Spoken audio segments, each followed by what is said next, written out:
नमस्कार, बहुत स्वागत है आप लोगों का लोक प्रशासन की इस क्लास में। और जैसा कि हम लोगों ने यूनिट 2 कंप्लीट की हुई थी, उसके बाद इसके संकेतक वाली वीडियो जैसा मैंने पिछले वाले आप लोगों को यूनिट में उपलब्ध कराई थी, उसी क्रम में आज यूनिट 2 के संकेतक के संदर्भ में ये वीडियो है। इसमें हम लोगों ने जितने भी टॉपिक किए हैं पेपर यूनिट 2 में, उनके एक उत्तर प्रारूप देखेंगे। उत्तर प्रारूप से आपको क्या फायदा मिलेगा?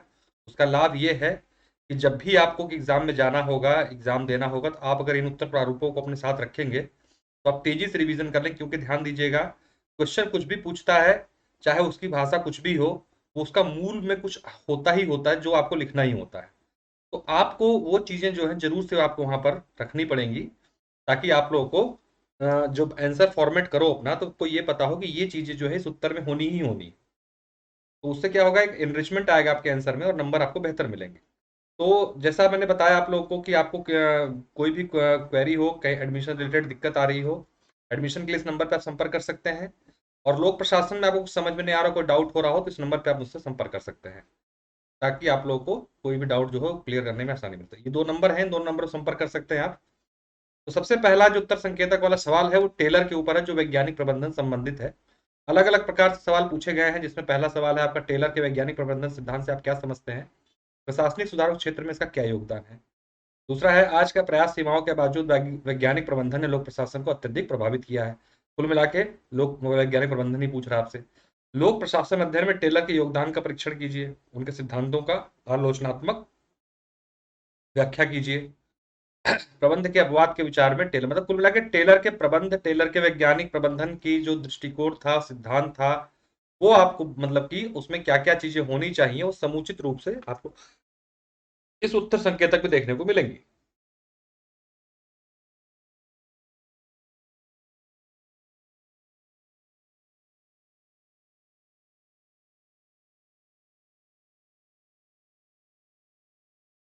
ज्यादा छोटा हो जा रहा है, इसमें दिखेगा नहीं, मैं आधा आधा करके दिखाऊंगा आपको। चलिए ठीक है, सबसे पहले हम लोग देखते हैं कि अगर मान लीजिए पूछता है कि वैज्ञानिक प्रबंधन के सिद्धांत का उदय के कारणों पर प्रकाश डालिए।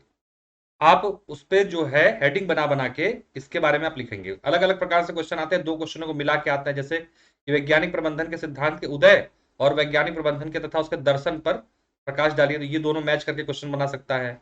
वैज्ञानिक प्रबंधन के सिद्धांतों का दर्शन और वैज्ञानिक प्रबंधन के सिद्धांत को मिला क्वेश्चन पूछ सकता है आपसे। साथ साथ वैज्ञानिक प्रबंधन के सिद्धांत और तकनीकों पर सवाल पूछ सकता है, या स्वतंत्र क्वेश्चन भी 10 नंबर में पूछ सकता है।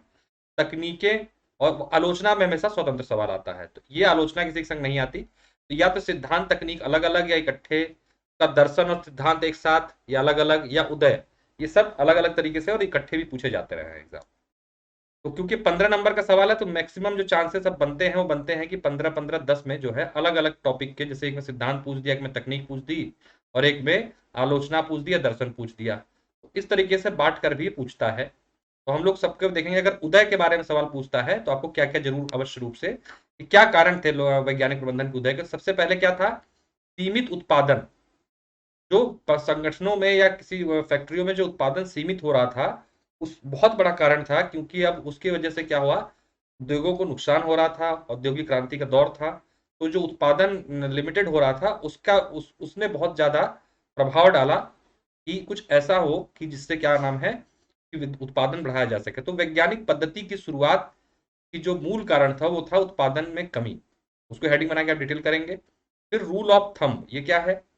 रूल ऑफ थंब मैंने जैसा क्लास में डिस्कस किया था कि परंपरागत जो तरीका था काम करने का, उससे हटके एक वैज्ञानिक पद्धति से कार्य करने की जो चीज थी, उसको जो है ध्यान रख के वैज्ञानिक प्रबंधन लाया गया था। कि जो परंपरागत तरीका था कि कैसे भी बस कार्य काम को निपटाने वाले से हटकर एक वैज्ञानिक तरीके से काम करने की पद्धति को जो है लाना जरूरी हो गया था। तो एक बहुत बड़ा कारण था इसके उदय का, ये भी रूल ऑफ। तीसरा, कमजोर अंतर संबंध, किसके किसके बीच में?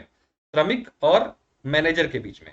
तो ये जो था एक बहुत बड़ा कारण था। इसमें क्या होता, तनाव होता था और उत्पादन गिरने लगता था। तो कमजोर अंतर संबंध के लिए ही इन्होंने तनाव प्रबंधन और जो है मानसिक क्रांति जैसी व्यवस्थाएं आपको देखने को मिलती हैं वैज्ञानिक प्रबंधन के अंतर्गत।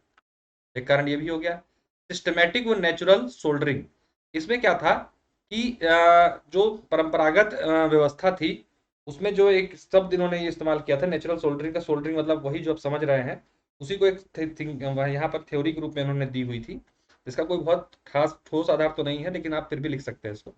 उत्पादन के प्रति अनुत्तरदायित्व, मतलब कि किसका दायित्व निर्धारित किया जाए कि जो अगर उत्पादन नहीं हो रहा है तो उसके लिए जिम्मेदार किसको। तो मैनेजर क्या होता था, श्रमिकों को, और श्रमिक जो है मैनेजर पर क्या कहते हैं कि वो डालते रहते थे कि इनकी वजह से ऐसा हो रहा है। इन सारी समस्याओं का आधार है कि ये जब एक संगठन में व्याप्त हो गई थी तो इनको दूर करने के लिए जो है वैज्ञानिक प्रबंधन का उदय हुआ। तो आप हेडिंग बना बना के लग सकते हैं। देखिए स्वतंत्र क्वेश्चन तो उदय कभी आया नहीं है, लेकिन कभी आ जाए, ये सब बहुत पुराने क्वेश्चन है, लेकिन मैंने संकेतक के लिए यहाँ से उठाया है क्योंकि यहाँ पर आपको कंप्लीट संकेतक मिल जा रहा है। उदय के ये बहुत सारे कारण हैं, इनको आप हेडिंग बना के लिख देंगे तो आपका 15, मतलब कि अगर डिटेल करते हैं आप इसको तो आपका आराम से जो है 200 सवा 200 शब्द पार हो जाता है। इसके बाद दर्शन, ये आता रहा है क्वेश्चन कि दर्शन क्या है वैज्ञानिक प्रबंधन का। ध्यान दीजिएगा, इसके दर्शन 4 हैं, उनको आपको अच्छे से देख लेना है सारा। तदर्थवाद के स्थान पर विज्ञानवाद, पहला इसका किस चीज पे आधारित है इसका दर्शन, तदर्थवाद मतलब जो परंपरागत सिस्टम था काम करने को उसको उससे हटकर ये विज्ञानवाद पर आधारित एक कंसेप्ट है। मतलब कि विज्ञान में जिस तरीके से फिक्स नियम होते हैं और उसी प्रकार से नियम जो है इन्होंने यहाँ पे बनाए थे उत्पादन बढ़ाने के लिए, कई सारी तरीके इन्होंने बताए। तो उन्होंने कहा कि तदर्थवाद नहीं, जो परंपरागत तरीका है उससे हटके हमें विज्ञानवाद की तरफ जाना चाहिए। सीमित उत्पादन के स्थान पर अधिक उत्पादन, दूसरा दर्शन क्या था, जो लिमिटेड उत्पादन था उसके वजह हमें अधिक उत्पादन करना, उसके लिए इन्होंने क्या कहा था, प्रलोभन दिया था आर्थिक, कि मैक्सिमम जितना जितना जो क्या कहते हैं कि घंटा काम करेगा उसको उतना पेमेंट करते जाओ, ओवर टाइम के लिए एक्स्ट्रा पैसा दो। फिर संगठन और श्रमिक के हित के लिए श्रमिकों के अधिकांश विकास, एक सिस्टमेटिक ट्रेनिंग या उनका डेवलपमेंट करने की बात की गई है श्रमिकों को, कि वैज्ञानिक रूप से उनको जो है आप सक्षम बनाइए, वैज्ञानिक तरीके से काम करना उनको सिखाइए, उनका चयन भी वैज्ञानिक पद्धति से कीजिए, जिससे क्या हो, अच्छे श्रमिक और कुशल श्रमिक जो है संगठन में आ सके। चौथा है संघर्ष के स्थान पर सौहार्द, जो आपसी तनाव था श्रमिक और मैनेजर के बीच में उसे समाप्त करके एक दूसरे के सहयोगी बनाने की बात जो है इसके वैज्ञानिक प्रबंधन के सिद्धांत के दर्शन में हमें देखने को मिलती है। तो ये 4 दर्शन है, इसके अलग नहीं आता, दर्शन का सिद्धांत के साथ मिला के पूछ लेता है, या अलग भी 10 नंबर में पूछा जा सकता है, तो ऐसी कोई बहुत बड़ी बात नहीं है। तो आप लोग अगर दर्शन पूछे तो ये जो कंटेंट है इसे जरूर डालेंगे। फिर बात आती है सिद्धांत की, प्रमुख रूप से जो सवाल आता है सिद्धांत पे आता है। तो इसके 4 सिद्धांत थे। पहला, कार्य विज्ञान का विकास, मतलब कि कार्य करने का एक वैज्ञानिक तरीका होता है, अगर उस तरीके से कार्य किया जाए तो क्या होगा, प्रोडक्शन बढ़ेगा और साथ साथ जो है श्रमिकों का भी उत्थान होगा। ये बात इसके सिद्धांत में पहली बार में आती है ऊपर। फिर श्रमिकों का वैज्ञानिक चयन और प्रशिक्षण, ये महत्वपूर्ण बिंदु इन्होंने रेखांकित किया था टेलर ने, कि जो श्रमिकों का जो चयन होगा वो वैज्ञानिक पद्धति के आधार पर होना चाहिए, साथ साथ उनका जो ट्रेनिंग होगी वो भी एक वैज्ञानिक सिस्टम के आधार पर होनी चाहिए। ऐसे नहीं कि किसी को रोड से उठा लिए और कहें चलो मजदूरी करो, मजदूर होगा वो लेकिन एक स्किल्ड होगा, जो आज वर्तमान में हम लोग स्किल लेबर और स्किल्ड प्रोग्राम की बात कर रहे हैं उसको आप यहाँ पे जोड़ सकते हैं। तो ये चीज हो गई। आगे है आपका, आगे है आपका कार्य विज्ञान व चयनित श्रमिकों को समीप लाना, मतलब जो जिनका आप चुनाव करोगे वैज्ञानिकों का वैज्ञानिक श्रमिकों का, उनका जो विज्ञान है काम करने का जो तरीका, जो फावड़े वाला कंसेप्ट बताया गया था कि फावड़े के मुठ इतना बड़ा होना चाहिए, उसमें उसका नीचे का पतीला जो होना चाहिए इतना चौड़ा होना चाहिए, उसको पकड़ने का एक तरीका होना चाहिए, तो वो सिखाने का, यानी कार्य विज्ञान और चयनित श्रमिकों को जो है आपस में जोड़ने की जो बात की जाती है वो भी इनके सिद्धांत का महत्वपूर्ण अंग रहा है। इसके साथ साथ सहयोग का सिद्धांत, वही मानसिक क्रांति वाली बात आ गई। सहयोग का सिद्धांत मतलब कि दोनों को जो है मैनेजर को और श्रमिक को आपस में मिलकर काम करना होगा, एक सहयोग के साथ कार्य करना होगा, जिससे क्या होगा कि एक आपसी जो भेदभाव है या आपसी मनमुटाव हो समाप्त करके हमें दोनों लोग को किस चीज पे बल देना होगा, अंतिम रूप में उत्पादन को बढ़ाने में बल देना होगा। उन्होंने कहा सहयोग का सिद्धांत भी इनका एक महत्वपूर्ण सिद्धांत। तो ये 4 सिद्धांत हैं। इसके बाद अगर तकनीकों पे सवाल आता है तो आपको देखिए बहुत इंपॉर्टेंट है वैज्ञानिक प्रबंधन की तकनीकें। पहली है इसमें कार्यात्मक फोरमैनशिप, इसको अलग से बताऊंगा अभी कार्यात्मक फोरमैनशिप क्या है, ठीक है। तो पहली तकनीक इनकी कार्यात्मक फोरमैनशिप है। दूसरा है समय तथा गति अध्ययन, समय और गति अध्ययन मैंने बताया कि किस, जैसे कि हमें किसी काम को करने में कितना समय और किस स्पीड से करने में वो समय हो रहा है, इस चीज को अध्ययन करके फिर हर श्रमिक को बताया जाए कि इस कार में पर्टिकुलर इतना टाइम लगता है और उसमें इतने में इसको निपटाना है, अगर उससे अधिक देर कर रहा है तो इसका मतलब सही तरीके से काम को नहीं कर रहा है। इस तकनीक का इस्तेमाल इन्होंने किया। अपवाद का सिद्धांत, अपवाद का सिद्धांत में इन्होंने यही बताया है आपको कि जो संगठन में लोग हैं वो अपवाद स्वरूप ही मनमुटाव रखते हैं, अपवाद स्वरूप ही एक दूसरे से भेदभाव रखते हैं। अगर सही से काम किया जाए तो मैनेजर और श्रमिकों के बीच में इस प्रकार की कोई जो है संकल्पना उत्पन्न ना हो। विभेदीकृत दर व्यवस्था, ये क्या है? इसमें इन्होंने बात की थी, हम लोगों ने बात की थी क्लास में जब इसको वैज्ञानिक प्रबंधन पढ़ा था, कि जो जितना काम करेगा उसको उतना पेमेंट मिलेगा। तो जितने घंटे आपने काम किए उतने घंटे की पेमेंट आपको मिलेगी, एक्स्ट्रा आप काम करो तो आपको एक्स्ट्रा पेमेंट भी मिलेगी। इस चीज की बात इन्होंने अपने तकनीक में की है। ये 4 इनकी महत्वपूर्ण तकनीकें हैं। आलोचना स्वतंत्र रूप से आती है वैज्ञानिक प्रबंधन की।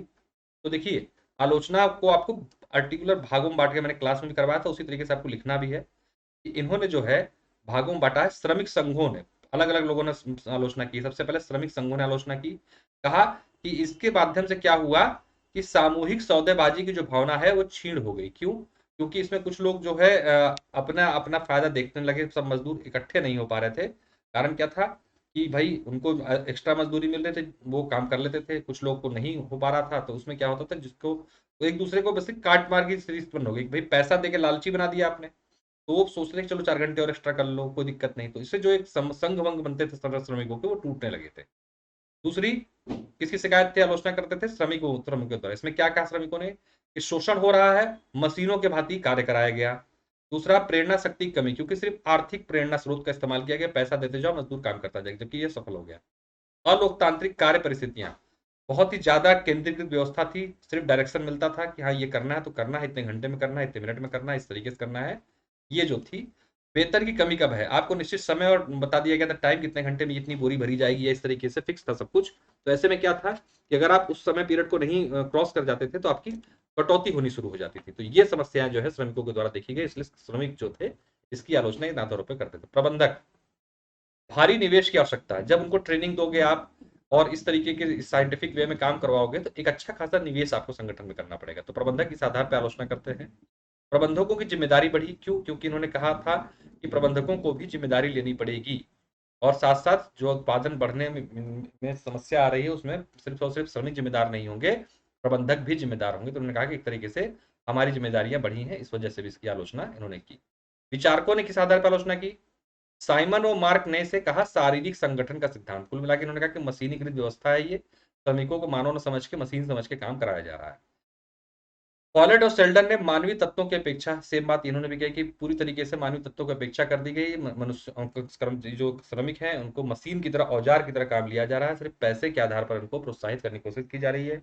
उनकी सामाजिक समस्याओं, उनकी पर्यावरणीय समस्याओं को जो है ध्यान नहीं दिया जा रहा है। मेयो ने कहा भावनात्मक तत्वों का अभाव। बिल्कुल, मेयो ने कहा कि मानवतावादी थे। इन्होंने कहा किसी प्रकार का संगठन से कोई लगाव नहीं था, सिर्फ पैसों के आधार पर इनको श्रमिकों को संगठन से जोड़ा जाता था। और उनको श्रमिकों से भी, संगठनकर्ताओं को भी कोई लगाव नहीं था। उनको था कि इसे मेरा काम करे जाए, उनका परिवार कैसे पलेगा, कि शारीरिक समस्या कोई है कि नहीं, इन चीजों की कोई जिम्मेदारी नहीं थी।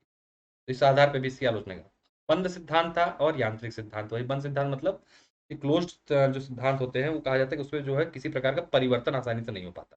यांत्रिक मतलब मशीनीकृत सिद्धांत था, पूरी तरीके से सिर्फ प्रोडक्शन और आर्थिकी पर इसकी जोर दिया गया है। ये इसकी आलोचना के तत्व हैं, इस आधारों पर इनकी आलोचना की जाती है। प्रासंगिकता क्यों है? क्वेश्चन आ जाता है कि वर्तमान समय में क्यों प्रासंगिक है। तो मानव संसाधन विकास के संदर्भ में सबसे पहले इन्होंने क्या किया, स्किल डेवलपमेंट के बारे में बताया। एक तरीके से देखेंगे तो वर्तमान में भी जो सरकार इस पर प्रोग्राम चला रही है 2015 से, स्किल डेवलपमेंट प्रोग्राम, वो कहीं ना कहीं आप देखेंगे कि वर्तमान में जो कार्यक्रम चल रहे हैं बहुत पहले ही इन्होंने इस बात की चर्चा अपने इसमें कर दी थी टेलर ने, तो इसलिए प्रासंगिक है। दूसरा, नॉट टेलरवाद का उदय, जो वर्तमान में एनपीएम की विचारधारा है, न्यू पब्लिक मैनेजमेंट, वो भी क्या बात कर रहा है कि प्रोडक्शन बढ़ाओ, न्यूनतम क्या कहते हैं कि शासन मतलब सेवा वाला काम नहीं, प्रोडक्शन बढ़ाने की बात जो है एनपीएम करता है। तो नॉट टेलरवाद जो था, और उस समय जो टेलर ने कही थी और वर्तमान में एनपीएम जो कह रहा है, वो लगभग लगभग दोनों की बातें सेम है। इसलिए इसको प्रासंगिक कहा जा सकता है, ये नहीं कहा जा सकता कि समाप्त हो गया है। तो दोनों बातों को आप मिला के डिटेल करोगे, यही दो तत्व है इसकी प्रासंगिकता के। इसको कार्यात्मक फोरमैनशिप को देख लीजिए एक बार, क्या है आप लोग। कार्यात्मक फोरमैनशिप के में जो बात की गई थी उसमें कहा गया था कि इसमें दो तरीके से बंटवारा होगा, एक योजना क्रियान्वयन संबंधित लोग होंगे और एक भी योजना निर्माण से संबंधित लोग होंगे जो डायरेक्शन देंगे। 8 प्रकार के लोगों की बात इन्होंने की है। कि 4-4 लोगों की टीम बनेगी जो एक योजना प्लानिंग करेगी और एक प्लानिंग को क्रियान्वित करेगी। इसकी बात इन्होंने की थी इसमें कार्यात्मक फोरमैनशिप में। तो योजना निर्माण से कौन कौन लोग जुड़े हैं देख लीजिए। हिदायत कार्य बाबू, समय व लागत बाबू, कार्यशाला अनुशासन का अधिकारी और कार्य व राहत बाबू। इन्होंने इसको कहा कि ये लोग योजना के निर्माण में पार्टिसिपेट करेंगे। इसी प्रकार इन्होंने कहा कि क्रियान्वयन में कौन कौन भागीदारी होगा। इसमें इन्होंने बात की gang boss, feed boss, repair boss और निरीक्षण बॉस, इनको इन्होंने शामिल किया किसमें, योजना क्रियान्वयन में। इसी इसी थ्योरी को इन्होंने नाम दिया है कार्यात्मक फोरमेंशिप। अभी तक स्वतंत्र क्वेश्चन नहीं आया कार्यात्मक फोरमेंशिप पर, लेकिन हो सकता है कि आ जाए 10 नंबर में। तो ये डायग्राम अगर आप लोगों, इसके बाद हम लोगों ने देखा था हेनरी फ्योल को। हेनरी फ्योल के बारे में पढ़ा था, ये भी क्लासिकल थिंकर हैं। तो इनके में जो क्वेश्चन आता है पूरी तरीके से या तो आलोचना पे आता है इनके, या इनके सिद्धांत पूछता है। ज्यादा नहीं आता, लेकिन जब भी आया सिद्धांत पर अधिक आया। ठीक है, तो इनके सिद्धांत ही महत्वपूर्ण है। तो हम लोगों ने सिद्धांत को डिटेल में देखा ही था। इनको जब आप लिखोगे तो वहां पर सिद्धांतों को ना 2 पार्टों में बांट लोगे। पहला एक खंड, आप इनके कुल 14 सिद्धांत है आपको पता है। एक खंड है इनके संरचनात्मक और दूसरा है मानवीय पक्ष को लिए। तो 2 बंच मिलते हैं हमको इनके सिद्धांतों के। पहले संरचनात्मक में क्या डालोगे आप, अधिकार व उत्तरदायित्व का सिद्धांत, अधिकार व उत्तर, ये 2 बार रिपीट हो गया सॉरी, अधिकार उत्तरदायित्व का सिद्धांत, पद सोपान का सिद्धांत, हमने बताया था पद सोपान को आप लोगों को, ये वाली व्यवस्था जो बताई थी। ठीक, केंद्रीकरण का सिद्धांत इन्होंने दिया, ये संरचनात्मक है। आदेश की एकता और निर्देश की एकता, दोनों चीज मैंने क्लास में बताई थी, इसको आपने संरचनात्मक रखा है। और व्यवस्था अनुशासन, इन सबको इन्होंने क्या किया है कि संरचनात्मक वाले, तो यही हेडिंग बना के इसके बारे में डिटेल कर देना है। आप पहले एक शुरुआत जब करोगे तो आप लिखोगे इस चीज को कि देखिए प्रस्तावना के बाद कि हम फ्यूल के सिद्धांतों को अध्ययन की दृष्टि से 2 भागों में बांट सकते हैं, संरचनात्मक और मानवीय। और इसी प्रकार से आप लिख के तब डिटेल करना शुरू कीजिएगा, आपके जो नंबर होंगे तुलनात्मक रूप से लोगों से अच्छे मिलेंगे। मानवीय, मानवीय क्या सिद्धांत है इनके, कार्यकाल का स्थायित्व, वर्तमान में बहुत महत्वपूर्ण बात है ये, अगर आप देखोगे तो कार्यकाल का जब स्थायित्व होता है तभी आदमी मन से कहीं पे कार्य कर पाता है। वेतन की सुरक्षा, ये भी मानवीय दृष्टिकोण से देखा गया है कि भाई वेतन की गारंटी होगी तभी तो काम में लगेगा। समता, इक्वलिटी की बात की थी कि संगठन में ऊपरी और निचले स्तर के अधिकारी कर्मचारी जो होंगे इक्वल होने चाहिए। पहल की छूट, इन्होंने जब आज भी है कि पहल करने की छूट जो है होनी चाहिए। ठीक, कि भाई कर्मचारियों को भी अपने अपनी बात रखने का मौका मिलना चाहिए। तो ये बात इन्होंने तब की थी, मानवीय तत्व को बहुत पूर्ण रूप से दर्शाता है। सामूहिकता की भाव, टीम वर्क की बात इन्होंने बहुत पहले की थी, ये भी मानवीय तत्व की ओर देता है। स्पिरिट डी कॉप्स, मतलब एक तरीके से जो कार्य करने के लिए जो आपको एक वो चाहिए अभी प्रेरणा, उसकी बात भी इन्होंने उस टाइम पे कर दी थी। तो ये भी एक महत्वपूर्ण जो है बात मानवीय तत्वों के आधार पर देखने को हमें मिलती है। ठीक है, तो ये आप 2 पार्टों में बांट के इनके संगठन को फ्यूल के, इस चीज के आप लोग पीडीएफ वगैरह रख लेना। अभी पीडीएफ इसकी मैं ग्रुप में डाल दूंगा, क्योंकि ये सब एग्जाम के point of revision point of view से बहुत महत्वपूर्ण हो जाता है। फिर एक क्वेश्चन कभी कभी आ जाता है, टेलर के सिद्धांत और फ्यूल के सिद्धांतों के बीच अंतर और समानता के बिंदु बताइए। पहले असमानता देख लेते हैं फिर समानता देखते हैं दोनों की। देखिए, टेलर और फ्यूल में असमानताएं क्या क्या थी। एक तरफ टेलर एक तरफ फ्यूल है। अवलोकन व शोध पर आधारित सिद्धांत था इनका। ठीक, अवलोकन मतलब कि देखा गया ऑब्जर्वेशन पर, और शोध किया था इन्होंने, इस पर आधारित था टेलर का सिद्धांत। इनके सिद्धांत जो फ्यूल के थे पूरी तरीके से अनुभव पर आधारित थे, किसी प्रकार का शोध नहीं किया था इन्होंने। टेलर का जो सिद्धांत था वो कार्यशाला स्तर पर अध्ययन किया हुआ था, मतलब एक पूरी फैक्ट्री में जाके इन्होंने बकायदा अध्ययन किया कि क्या क्या समस्याएं हैं, उसके उपरांत समाधान बताए थे। संगठन के उच्च स्तर पर इनका ध्यान केंद्रित था, मतलब ये मैनेजमेंट वाले सेक्शन में ज्यादा ध्यान देते थे, और ये जो थे जो आप मजदूर वर्ग था उस पर ज्यादा फोकस इनका। अपेक्षाकृत ज्यादा व्यापक और दार्शनिक विचार दिए गए हैं।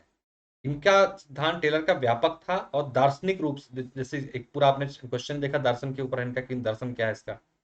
और इनका जो था संकुचित दृष्टिकोण, सीधे सीधे सिद्धांत बताया, बोले सब जगह लागू कर दो। ठीक, संगठन में प्रक्रियात्मक स्तर पर सुधार का प्रयास, फंक्शनल लेवल पर सुधार की बात की, मतलब कि जो दिख रहा हुआ एग्जैक्टली उन्होंने बताया कि स्पीड, टाइम और काम करने का तरीका, हर चीज के बारे में उन्होंने एकदम डिटेल करके दिया कि फंक्शन कैसे करेगा। ऐसे नहीं कि बोल दो कि ये कर दो वो कर दो, हवाबाजी वाली बात नहीं। इन्होंने बात की एग्जैक्ट लेवल पर कि हाँ ऐसे ऐसे करेंगे तो ये समस्याओं का समाधान होगा। तो इन्होंने वो चीजें की। इन्होंने क्या संरचनात्मक सुधार पर बल दिया, इसकी हमें मैनेजमेंट में क्या क्या बदलाव करने चाहिए और मैनेजमेंट में क्या क्या चीजें होनी चाहिए ताकि जैसे कि ये कार्य योजना के बारे में बात की, निर्देश की एकता, आदेश की एकता, ये क्या है? ये संगठन की संरचना के बारे में अधिक देखने लगे और इस संगठन की संरचना पे टिके रह गए फेयोल महोदय। और टेलर जो थे उसके प्रोसेस, संगठन का जो अंदर काम हो रहा उस पर इन्होंने बल दिया। तो दो अंतर आपको ये भी देखने को मिलते हैं। सिर्फ निचले स्तर के कर्मचारियों के प्रशिक्षण पर बल दिया इन्होंने, टेलर ने। संगठन के सभी स्तरों पर प्रशिक्षण को महत्ता पर बल दिया है फ्यूल ने। ठीक, तो ये दोनों महत्वपूर्ण महत्वपूर्ण अंतर है। देखिए आ जाता है क्वेश्चन कभी कभी। तो अंतर और समानताओं के बिंदु आपके पास इतने होने चाहिए कि आप अपने उत्तर को पूरा कर सके। इसी प्रकार समानताएं क्या है? दोनों के सिद्धांतों में आर्थिक तत्व जो था महत्व था। बहुत कम समानताएं हैं, लेकिन देख लीजिए क्या क्या है। दोनों का उद्देश्य उत्पादन में वृद्धि और मितव्ययता थी। ठीक, दोनों का यही मकसद था अल्टीमेटली। दोनों विचारकों को वैज्ञानिक पद्धति का समर्थन किया। इन्होंने भी कहा कि विज्ञान एक नियम है, फ्योल ने भी, और इन्होंने कहा कि इसको पूरी जगह लागू कर दो, कोई अलग अलग नियम बनाने की जरूरत नहीं, लोक प्रशासन, निजी प्रशासन। दोनों ही संगठन कैसे थे? बंद व्यवस्था के प्रारूप पर आधारित थे, मतलब आसानी से परिवर्तन की इसमें संभावना नहीं थी। निष्कर्ष रूप में कहा जा सकता है कि दोनों के विचारों में अंतर का कारण परिस्थितियों में विभिन्नता थी तथा दोनों विचार एक दूसरे के विरोधी न होकर पूरक और सहयोगी है। क्योंकि किसी भी संगठन में संपूर्ण विकास हेतु प्रक्रियात्मक और संरचनात्मक दोनों ही सुधार महत्वपूर्ण होते हैं। अतः आधुनिक प्रबंधीय चिंतन में दोनों का योगदान महत्वपूर्ण। ध्यान दीजिएगा, जब आपका अंतर समानता के बिंदु पूछे तो निष्कर्ष आपका हमेशा रहेगा कि दोनों एक दूसरे से अलग नहीं है, बल्कि एक दूसरे के पूरक हैं। क्यों? क्योंकि दोनों के कालखंड अलग हैं और दोनों के अध्ययन की पद्धति और तरीका अलग था। इसलिए ये नहीं कह सकते हम कि ये उनसे अलग है या ये अच्छा है, ये बेहतर है। ठीक, तो आंसर हमेशा, उत्तर निष्कर्ष आपका संतुलित ही रहेगा। चलिए अब हम लोग बात कर लेते हैं वेबर के बारे में। वेबर के बारे में भी हम लोगों ने नौकरशाही के संदर्भ में देखा, तो उस पर भी कई क्वेश्चन, अधिकतर आलोचना बनता है, उनके क्या कहते हैं कि विशेषताएं पूछता है, आलोचनात्मक अधिकतर ज्यादा पूछता है। ठीक है, और पूछता है क्या भारत के बारे में नौकरशाही प्रतिमान जो है उपयुक्त है या नहीं। इस तरीके के सवाल जो है बनते रहे हैं इस पे वेबर के संदर्भ में अगर बात करते हैं हम लोग तो नौकरशाही के संदर्भ। ठीक, तो आलोचना वाला खंड मैंने ज्यादा देखा है क्वेश्चन में, 2015 से 20 के बीच में आप लोग पेपर उठा के देखिएगा, उसके आधार पर इस संकेतकों का प्रयोग कीजिएगा। ठीक है, तो आप लोग को लाभ अवश्य मिलेगा। तो उत्तर उठाइए पेपर क्वेश्चन 2015 से 20 का, और देखने के बाद वो आप तुलना कीजिए, और तुलना करने के बाद कि हाँ अगर ये पॉइंट लिखा जाए तो ये उत्तर मेरा पूरा हो जा रहा है। इस संकेतकों को इस्तेमाल करके आप अपना उत्तर भी प्रतिदिन रूप से लिखते रहिए, जब तक आप लोग के पास एक मॉडल उत्तर आप लोग को तैयार होता रहेगा। थोड़ा आप लोग अभी धीमे धीमे चल रहे हैं क्योंकि प्रीलिम्स पे भी आप लोगों को फोकस करना जरूरी हो गया है, उसको फोकस कीजिए। और 13 जून के बाद हम लोग रफ्तार पकड़ेंगे, तब धुआंधार क्लास 1 घंटे वाली चिलक रही है। तो आइए देखें क्या क्या होता है इनमें।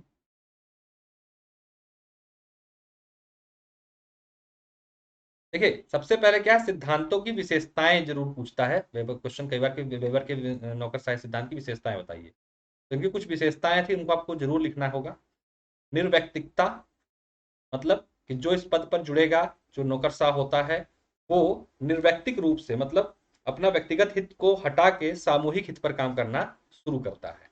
सबसे बड़ा क्या कहते हैं विशेषता क्या थी? निर्व्यक्तिकता। उसके बाद श्रम विभाजन, हर स्तर पर कर्मचारियों के कामों का विभाजन हुआ रहता है, इसे क्या करना है स्पष्ट रूप से लिखा रहता है, कागजी रूप से स्पष्ट उसके बात क्लियर रहती है कि इसे क्या काम करना है, किसे क्या काम नहीं करना है। पद सोपानिक व्यवस्था, मैंने जैसा बताया हायरार्की सिस्टम चलता था, तो ये चीजें रहती, इसी में इसी के आधार पर पता होता है कि सबसे ऊपर का अधिकारी कौन, उसके नीचे वाली लेयर क्या करेगी, उसके नीचे वाली लेयर क्या करेगी। तो ये व्यवस्था को सरकारी विभाग में देखें, जैसे कि एग्जाम्पल को फिर देख लीजिए, डीएम के नीचे एडीएम, के नीचे एसडीएम, के नीचे तहसीलदार, उसके नीचे नायब तहसीलदार। ये संरचना है, इसी को कहते हैं पद सोपानी व्यवस्था। लिखित नियम होते हैं हर चीज के, जो है सरकारी कार्यालय में आप जाओगे तो नौकरशाही में हर काम लिखित नियम के आधार पर ही होगा, मौखिक कुछ नहीं। अनुशासन बहुत महत्वपूर्ण विशेषता रही है कि जो अधिकारी होंगे, जो कर्मचारी होंगे, वो अनुशासन में रहेंगे और अपने दिए गए कर्तव्यों को बिना किसी सवाल जवाब के पूरा करेंगे। नगद वेतन और पदोन्नति होती है, ध्यान दीजिए, प्रमोशन और आपको नगद वेतन दिया जाता है। आजीवन वृत्ति सेवा, ध्यान देने वाले योग्य है कि इसमें अभी भी लागू हुई है, अगर आप किसी सरकारी पद पर हैं तो आप कोई अन्य कार्य नहीं करेंगे, तो आपका एकमात्र वृत्ति का जो होगा, जो तरीका होगा, वो क्या होगा, आपका पद से प्राप्त आपको वेतन। ठीक, तो ये इसकी महत्वपूर्ण विशेषता है, इसी को आप डिटेल कर दो हेडिंग बना बना के, हर टॉपिक को हेडिंग बनाई, उसके बारे में 3-4 लाइन लिखते चले गए, तो ये आपका विशेषताओं का क्रम पूरा हो जाएगा। अब पूछता है अगर उपयोगिता, ये तत्व वो उपयोगिता है, तत्व में भी यही बात इस बार 2020 में पूछा था, तत्व, तो तत्व और उपयोगिता जो है आप यही लिखोगे, तत्व और उपयोगिता दोनों एक ही चीज है। तो क्या क्या है इसमें? सुनिश्चितता, एक सिस्टमैटिक और सुनिश्चित तरीके से जो है काम करने वाला एक पूरा एक सिस्टम है ये। जिस तरीके से आपने कहीं भी अपने विभाग में किसी विभाग में पहुंच जाओ तो आप देखोगे पूरा सिस्टम डेवलप हुआ पड़ा है जो एकदम स्पष्ट कार्यशैली के आधार पर काम करता है। एक बहुत बड़ी तत्व इसका सुनिश्चितता है। क्रमागतता, एक तरीके से इसी की बात हो रही है पद सोपान की, और साथ साथ कि क्रमबद्ध तरीके से ये अपने लक्ष्यों को प्राप्त करने के लिए आगे लगातार बढ़ता रहता है। अनुशासन, यहाँ भी है अनुशासन, यहाँ पे भी है अनुशासन जो है महत्वपूर्ण तत्व होता है ब्यूरोक्रेसी का। बिना अनुशासन के खतरा हो जाता है। अगर अनुशासन ना हो ब्यूरोक्रेसी में तो क्या हो जाएगा, पूरी व्यवस्था ध्वस्त हो जाएगी। विश्वसनीयता, किस तरीके की विश्वसनीयता, एक तो कर्मचारी की होती है जो खुद ब्यूरोक्रेट होता है कि हाँ हमें एक निश्चित वेतन और एक सुरक्षित माहौल मिले कार्य करने का। दूसरा, जनता भी उस पर विश्वास करती है कि सरकारी सेवक हैं, यहाँ से जो सेवाएं मिलेंगी हमें गुणवत्तापूर्ण और विश्वसनीय मिलेगी, हमारे संग कोई चीटिंग नहीं होगी। ठीक है, जैसे आप ऐसे इसको उदाहरण के रूप में लीजिए, प्राइवेट बस में नहीं चढ़ना पसंद करोगे आप, हमेशा सोचोगे सरकारी मिल जाए। क्यों? क्योंकि उसके स्टैंड फिक्स है, फालतू में रुकेगी नहीं, अगर रोकती गई खराब होती है तो आपकी व्यवस्था बना देगी। ठीक है, तो ये विश्वसनीयता आपको सरकारी बस में मिलती है। तो उस प्रकार की ही विश्वसनीयता की बात यहाँ पर। सार्वभौमिकता, एक पूरा प्योर सिस्टम है, हर तरीके हर किसी विभाग में जाएंगे वहाँ पे हेड अधिकारी होगा, उसके नीचे कर्मचारी होंगे, उसी आधार पे फाइलें आएंगी जाएंगी काम होगा। तो ये एक यूनिवर्सल जो क्या कहते हैं तत्व है, वो आपको दुनिया की किसी ब्यूरोक्रेसी में देखने को मिलेगी। तो ये इसका महत्वपूर्ण तथ्य उपयोगिता कह सकते हैं। ठीक है, आलोचनाएं जो है आती हैं, तो किन किन आधारों पर आलोचनाएं होती हैं इनकी। नियोन्मुक्ता, मतलब एकदम नियम उन्मुख होते हैं, चाहे कोई काम कितना भी डिले क्यों ना हो जाए लेकिन नियम नहीं बिगड़ेगा। कोई मर भी गले गले क्यों ना चला जाए, इसके उदाहरण के रूप में आप कागज पिक्चर एक आई उसको देख लीजिए त्रिपाठी की। तो नियम इतने ज्यादा कड़े होंगे कि इसके आधार पर इसकी आलोचना होती है कि नियम के ही आधार पर ही बंधे रहते हैं, मतलब ये अपना टारगेट ही नियम को फॉलो करना बना देते हैं। जबकि टारगेट क्या होना चाहिए, जनसेवा। जनसेवा फिर पीछे हो जाती है, नियम पालन करना जो इनका महत्वपूर्ण तत्व बन गया। दृढ़ता, मतलब एकदम जो है कठिन परिस्थितियों में काम करने वाली स्थिति होती है, मतलब कहने का अर्थ है कि इतने ज्यादा दृढ़ होते हैं कि किसी भी समस्या को सामने देख कर भी उसके प्रति लचीलापन अपना नहीं सकते। कहेंगे नहीं ये तो हमारे उसमें है ही नहीं, कार्य क्षेत्र में है ही नहीं, हम कर ही नहीं सकते, अगर नहीं है तो करेंगे ही नहीं। तो ये दृढ़ता की वजह से भी इसकी आलोचना होती है। जटिलता, बहुत ही कॉम्प्लेक्स सिस्टम है, आप पहुंचो किसी से कि इस पे साइन करा लाओ, यहाँ साइन कराओ, यहाँ साइन कराओ, उसके पास जाओ उसके पास जाओ, दौड़ते रह जाओगे। ये जटिल प्रक्रिया है बहुत ज्यादा इनके यहाँ पर, इसकी वजह से भी इसकी आलोचना होती है।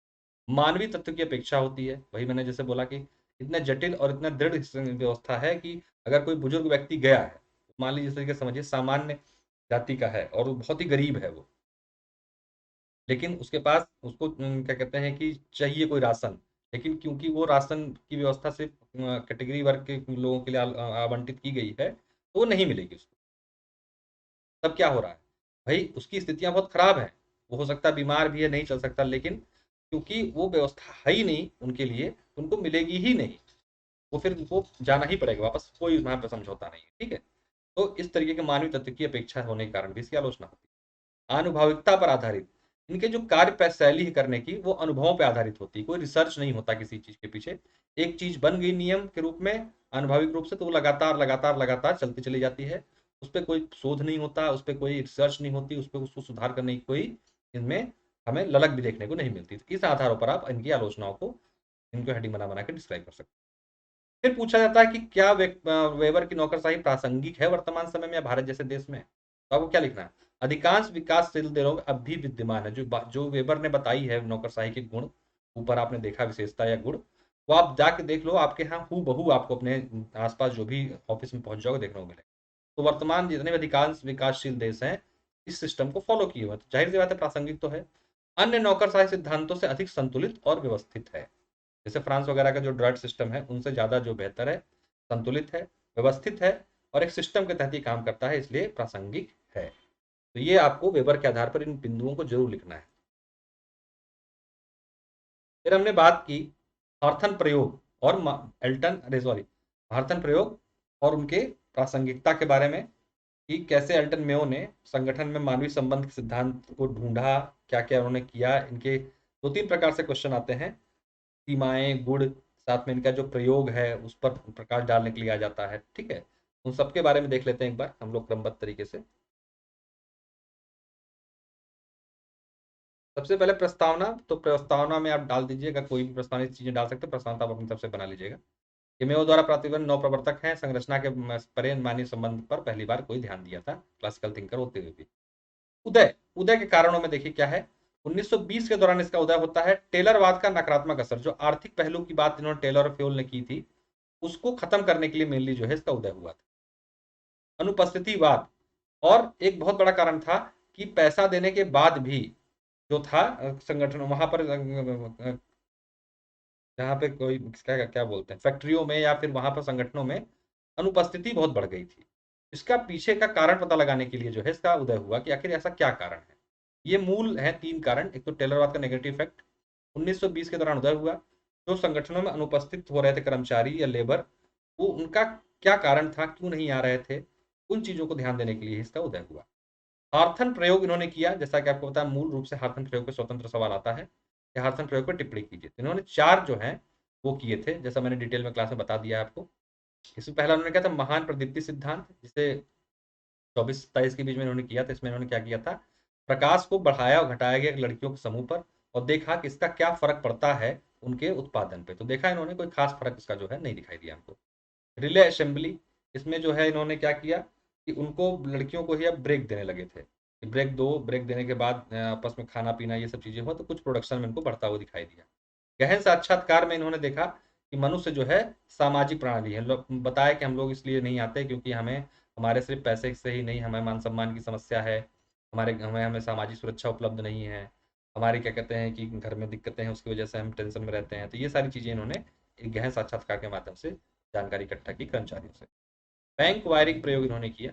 यहाँ पर जो है इन्होंने क्या देखा कि जो सबसे मेन चीज यहाँ पे इनको निकल के आई, वो निकल के आती है जिसे कहते हैं अनौपचारिक संगठन। इन्होंने देखा कि जहाँ पर छोटे छोटे ग्रुप बन जाते हैं, अनौपचारिक रूप से लोग एक दूसरे से जुड़ जाते हैं, वो संगठन जो होते हैं अनौपचारिक संगठन, वो बहुत बड़ी भूमिका निभाते हैं इसमें, प्रोडक्शन में और एक सकारात्मक माहौल बनाने में संगठन के अंदर। तो ये इनका जो था मेनली जो है महार्थन प्रयोग था। इसको डिटेल कर लीजिएगा आप लोग।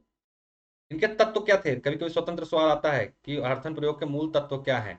तत्व को भी लोग प्रयोग ही समझ लेते हैं और यही डाल के चले जाते हैं, गड़बड़ हो जाती है। ध्यान दीजिएगा, जब तत्व पे सवाल आए तो आपको क्या डालना है, ये 3 बातें। मानव, सबसे पहले इन्होंने मान कर्मचारियों को मशीन न समझ के मानव समझा और उनकी समस्याओं का अध्ययन किया। तो मानव इनके महत्वपूर्ण तत्व है, मूल तत्व इनका। अनौपचारिक समूह को इन्होंने महत्व दिया, कहा कि बिना इसके जो है संगठन सिस्टमेटिक नहीं चल सकता। ये बहुत इंपॉर्टेंट है संगठन के। अनौपचारिक समूह जिनका जो है आपसी लगाव के आधार पर जिनका वो हो जाता है, उसके बारे में इन्होंने बात की थी।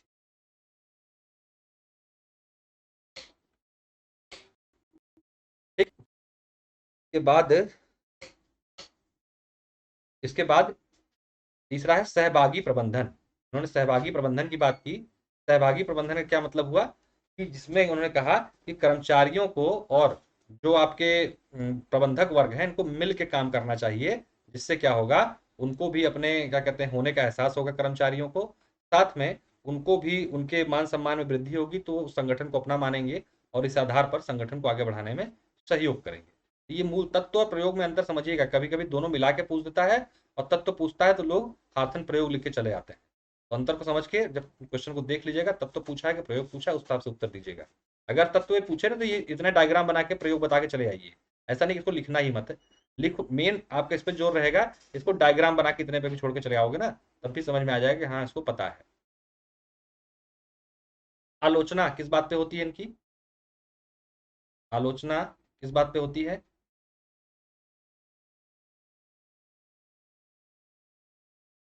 आर्थिक पक्ष की इन्होंने अनदेखी की, पूरी तरीके से मानवीय पक्ष में तुले रहे, कहते रहे कि नहीं बस इस मानव को कल्याण कर दो, श्रमिकों को कल्याण कर दो, ये कर दो वो कर दो। इस कभी भी आर्थिक भाई अगर सारा संगठन पूरी तरीके से मानव कल्याण में ही लग जाएगा, तो अगर कोई प्राइवेट सेक्टर काम कर रहा तो उसका उसका मेन मकसद तो पैसा कमाना है ना, उसका इन्होंने पूरा अपेक्षा की, इस आधार पर आलोचना होती है। केवल आंतरिक चरों पर ध्यान, वातावरणीय चरणों की अपेक्षा, मतलब संगठन के अंदर क्या है उस पर बात करते रहे, उसका बाहर पे बाहरी वातावरण का क्या प्रभाव पड़ रहा है इस पर इन्होंने कोई ध्यान नहीं दिया, इस आधार पे भी आलोचना होती है।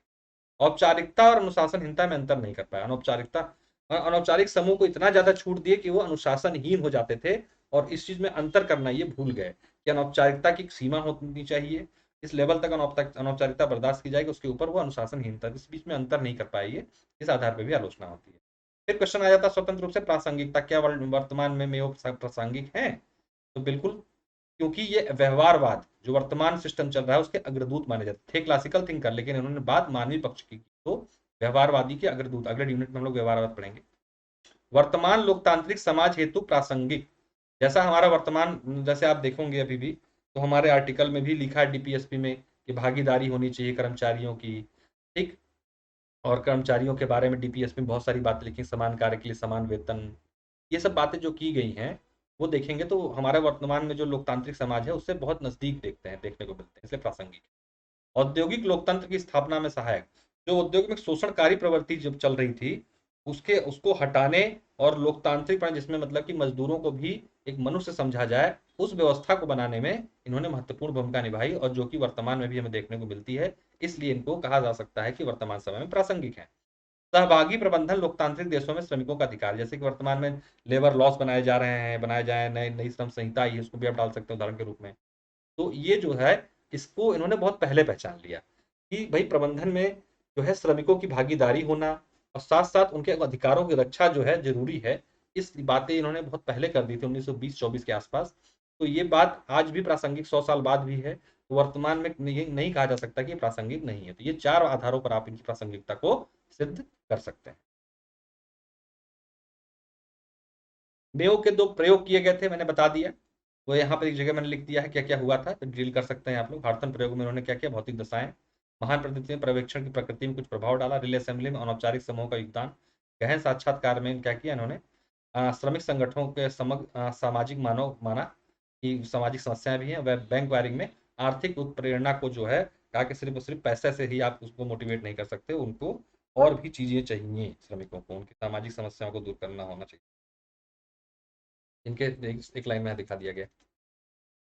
फिर कभी कभी टेलर और मेयो में समानता और असमानता भी देखने को मिल जाती। तो क्वेश्चन में से आया तो नहीं, लेकिन बाई चांस आ जाए, अब सवाल थोड़े से टेढ़े मेढ़े बन रहे तो सारे कंटेंट आपके पास होने चाहिए, इतना तो हो कि आप लोग कुछ तो लिख के आ जाओ।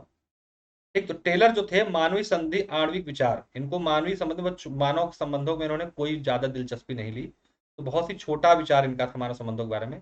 इनका जो था सामाजिक दृष्टिकोण था इस संदर्भ में मेयो का। ठीक, आर्थिक मानव समझते थे, ये सामाजिक मानव, उन्होंने आर्थिक मानव संकल्पना पर बल दी। केवल श्रमिकों की अभिप्रेरणा पर बल दिया, इन्होंने सभी सदस्यों की अभिप्रेरणा पर बल दिया। ये औपचारिक संगठन पर विशेष बल देते थे, ये अनौपचारिक संगठन पर। संगठन के भौतिक पहलुओं पर, ये सामाजिक और मनोवैज्ञानिक पहलुओं पर उन्होंने बल दिया है। अलोकतांत्रिक पर्यवेक्षण था, बहुत ही कठिन पर्यवेक्षण था इनका, इनका लोकतांत्रिक पर्यवेक्षण था जिसमें श्रमिकों की भागीदारी की बात इन्होंने, ये दोनों के बीच में असमानताएं हैं, तो कुछ समानताएं हैं दोनों में। वैज्ञानिक पद्धति का समर्थन दोनों ने किया, श्रमिक संघों को नजरअंदाज दोनों ने कर दिया, संघर्ष के विरुद्ध थे, संघर्ष नहीं चाहते थे, इन लोग दोनों में ये बात कॉमन मिलती देखने को। अधिकतम उत्पादन का उद्देश्य दोनों में था, वहां अनुपस्थितिवाद था, अनुपस्थितिवाद का अल्टीमेट क्या होता था कि उत्पादन में कमी, दोनों का मेन था उत्पादन बढ़े चाहे कैसे भी। उपयुक्त आधारों पर मानव संबंध सिद्धांत शास्त्रीय सिद्धांतों की भी तुलना की जा सकती है, ध्यान दीजिएगा, तुलना करने को आ जाए ना दोनों, इस मानव संबंध और शास्त्रीय संबंध की तुलना कीजिए, यही आधार आप पॉजिटिव नेगेटिव करके तुलना भी कर सकते हैं इस सवाल का। ये आप लोगों को बहुत लाभदायक चीज है, ये इसको बहुत हल्के मत लीजिएगा। ये अभी इसका महत्व नहीं समझ में आएगा, जिस दिन गैप रहता है बीच में या फिर सुबह सुबह रिवीजन करने के लिए फटाफट फटाफट रिवीजन करके चले जाएंगे ना आप लोग, दिमाग में सेट रहता है मामला। और एक और पॉइंट है, अधिकतम उत्पादन का, हाँ तो हो गया, चलिए। फिर है बर्नार्ड के बारे में, चेस्टर बर्नार्ड के बारे में इन्होंने क्या क्या बात की, उसके संदर्भ में क्या क्या सवाल बनते हैं बर्नार्ड के बारे में, तो देख लीजिए एक बार तेजी से। तो हम लोगों ने बात करी ली थी, तो इनमें डायग्राम मैंने यहाँ बस दे दिया है, क्या है। इन्होंने परंपरागत सिद्धांत बताया कि ऊपर से नीचे तक होते हैं, बर्नार्ड कहते थे, और बर्नार्ड भी ऊपर से नीचे के बाद प्राधिकार का प्रवाह कैसे होता है, जो प्राधिकार के सिद्धांत हम लोगों ने देखे थे, उन्होंने कहा था उदासीनता का क्षेत्र होगा, यानी कि अगर आपकी स्वीकृति नीचे से कर्मचारियों को नहीं मिलेगी तब तक आपका जो प्राधिकार है, जो आपने आपने कोई ऑर्डर दिया उसका कोई मतलब नहीं रह जाता है। यानी कि उदासीनता के क्षेत्र से के अंदर अगर आपका ऑर्डर है तो वो माना नहीं जाएगा, उदासीनता के क्षेत्र को पार करना पड़ेगा आपको। इस आधार पर डिटेल देखते हैं, जैसे ये है आदेशों का अस्वीकरण, उदासीनता का क्षेत्र इन्होंने इसको देखा, यहां बना रखा है, ठीक है। अस्वीकारिता का क्षेत्र ये है, उदासीनता का क्षेत्र ये है। अस्वीकरण यहाँ पर अगर इस तरीके से इस क्षेत्र में आपका, जैसे कि इसको मोटे मोटे तौर पर समझिए, तो उदाहरण का डायग्राम आप लोग एग्जाम में यूज कर लीजिएगा, इसलिए बताया मैंने। कहने का अर्थ है कि इन्होंने कहा था कि कोई भी ऑर्डर तभी स्वीकार होगा या माना जाएगा या जो भी उसको एक्सेप्ट तभी होगा जब निचले कर्मचारी उसको स्वीकृति देते हैं। आप खूब ऑर्डर देते रहो, नीचे वाला मानने को तैयार ही नहीं होगा, तो आपका सारा ऑर्डर बेकार है। इन्होंने इस बात पे ही बल दिया बेसिकली कि जो प्राधिकार होना चाहिए, जो प्राधिकार द्वारा निर्देश दिए जाने चाहिए, वो स्वीकार्यता के क्षेत्र में होने चाहिए। अगर उसके इतर है, मतलब अगर आप किसी चपरासी से कह रहे हो चलो जाओ मेरे घर कुत्ता घुमाओ, आपके ऑफिस का चपरासी है, तो एक आध बार कर देगा, उसके बाद वो नहीं करेगा अगर उसका कोई हित नहीं जुड़ा है आपसे। तो ठीक, तो उन्होंने कहा कि उसको जिसको जो काम है उसके क्षेत्र तक ऑर्डर दोगे तो मानेगा, बियॉन्ड जाके काम करोगे तो नहीं मानेगा। तो इनके बारे में प्रस्तावना में आप लिख सकते हैं, व्यवहारवादी और व्यवस्थावादी विचारक थे ये। संगठन को सहकारी व्यवस्था इन्होंने माना था। संगठन के निर्माण की 3 शर्तें थी: संचार, साझा उद्देश्य और सहयोग की इच्छा। इसी आधार पर बोला कि कोई संगठन तभी निर्मित हो सकता है जब ये 3 चीजें उसमें अवश्य रूप से हो। फिर संगठन की उत्तरजीविता है तो उन्होंने 2 चीजों पर बल दिया। पहले कहा कि भागीदारी, संतुष्टि, संतुलन। कहने का अर्थ है कि संतुष्टि, जैसे कि संगठन में आप कोई काम कर रहे हो किसी, तो आप संगठन को अपना जब बेस्ट दोगे और आपको वहां से जो मिल रहा है पे बैक के रूप में, सैलरी समझ लीजिए या सुविधाएं, अगर आप उससे आप संतुष्ट होगे तभी जो है एक संगठन जो है चल पाएगा। मतलब आप संगठन के लिए काम करें, भागीदारी रखें अपनी, और संगठन भी आपको संतुष्ट करे। इसी को उन्होंने भागीदारी, संतुष्टि, संतुलन बढ़ाया। हमने लास्ट क्लास में बताया था, आप लोग देख लीजिएगा। उन्होंने कहा कि दोनों तरफ से जब व्यवस्था सही चलेगी तभी जो है संगठन चल पाएगा। इसके अंतर्गत सामान्य विशिष्ट प्रेरकों की पहचान की इन्होंने, डिटेल कराया है मैंने, उसको देख लीजिएगा किस प्रकार के प्रेरक हैं। दोनों प्रकार के प्रेरकों की बात बोले कि ये चीजें यूज करके हम जो है एक दूसरे की भागीदारी, संतुष्टि को बढ़ा सकते हैं। फिर प्राधिकार की अवधारणा दी इन्होंने, नीचे से ऊपर या स्वीकृति के सिद्धांत, जिसे उदासीनता का क्षेत्र बताया जा रहा है। कहने का अर्थ है वही कि अगर इन्होंने कहा कि स्वीकृति जो प्राधिकार है उसका ऑर्डर तभी माना जाएगा जब वो स्वीकारिता के क्षेत्र में होगा, अगर उसके इतर है तो स्वीकार नहीं किया जाएगा। अनौपचारिक संगठन की महत्ता पर इन्होंने भी बल दिया है। 3 कार्य भी बताए, डिटेल देख लीजिएगा।